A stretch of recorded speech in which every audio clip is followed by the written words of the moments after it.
Nous sommes actuellement en Basse-Ville de Québec, en plein cœur d'un de ces îlots. Mais qu'est-ce que c'est un îlot de chaleur? D'abord, c'est la température au sol qui nous permet de les identifier.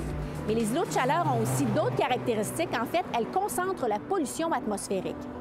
Saviez-vous que ce type de pollution cause le décès prématuré de 300 personnes annuellement à Québec seulement? C'est 5 fois plus que les accidents de la route. En fait, on devrait appeler ces îlots des îlots malsains, puisqu'ils sont nocifs à longueur d'année et pas seulement l'été. Ça, c'est dû au fait que la ville est plus minéralisée. Il y a de l'asphalte, il y a des toits, il y a du béton un peu partout. Il y a beaucoup moins de verdure. Ce qui est le plus facile pour faire comprendre à monsieur, madame, tout le monde que la pollution atmosphérique, c'est extrêmement toxique, c'est le parallèle avec le tabagisme secondaire. Donc, finalement, la pollution, c'est la fumée secondaire des villes. Et ce qu'on retrouve dans les combustibles fossiles, ce qui sort de quand on brûle du pétrole, du mazote, du charbon, etc., c'est beaucoup plus toxique que ce qu'on trouve dans la cigarette. Chaque année, il y a 7 millions de décès dus à la pollution aérienne.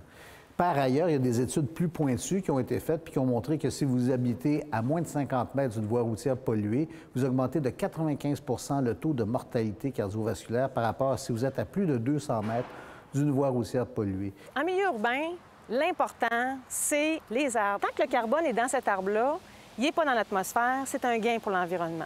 Si on coupe un arbre, il faut absolument qu'il y en ait un autre qui pousse parce qu'il faut que le processus se poursuive toujours et toujours. Le cégep est dans un secteur qui est fortement urbanisé et il est entouré par des rues qui sont très passantes. Je pense au chemin Sainte-Foy, je pense à l'autoroute Robert-Bourassa. Donc, on a décidé de faire un premier projet, une haie brise-vent en bordure de l'autoroute Robert-Bourassa à l'extrémité ouest de notre campus. La haie brise-vent avait aussi comme objectif de venir bloquer la quantité de polluants atmosphériques qui allaient venir sur le campus. Et d'un autre côté, avec les arbres qui viennent projeter de l'ombre sur les nombreux stationnements qu'on a ici, bien, ça vient aider pour le phénomène d'îlot de chaleur urbain. Effectivement, il y a beaucoup d'aménagements extérieurs dans notre bâtiment. On a des cours intérieurs qui sont dédiés, entre autres, à la clientèle du CHSLD, 2 cours intérieurs. On a beaucoup d'espaces verts tout autour.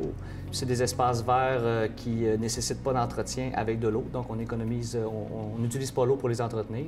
Il y a aussi beaucoup de toits verts. Donc, souvent, quand on est à l'intérieur du bâtiment et qu'on a accès à un toit plat, c'est presque toujours un toit vert. Là.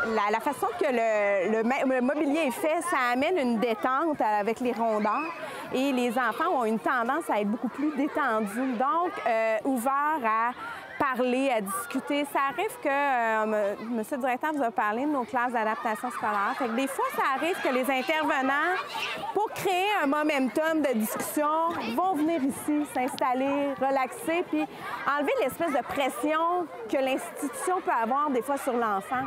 Le fait d'être à l'extérieur, ça décloisonne, mais ça aussi, ça enlève cette espèce de rigueur qui est, dans le fond, l'école. Vous aviez fait ce choix-là d'avoir des toits verts. C'était vraiment un souci de développement durable. Oui, ça fait partie du concept du bâtiment. Donc, le toit vert a beaucoup d'avantages, même si ça peut être plus dispendieux en construction. Ça amène des économies en coûts de chauffage, par exemple.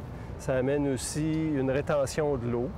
Pour la ville, ça diminue la quantité d'eau de pluie qui est transférée dans les systèmes. On en a profité pour mettre des plantes indigènes. Vous voyez la qualité de la végétation. On n'a pas besoin d'arroser. Ces plantes-là poussent elles-mêmes comme ça. Ce concept-là de toiture verte est un gros succès dans notre projet. Vous aussi, vous avez un rôle à jouer dans la construction de nos villes, que ce soit en faisant vos propres projets d'aménagement ou en signifiant aux gens qui nous dirigent que vous souhaitez plus d'aménagements favorables à la santé.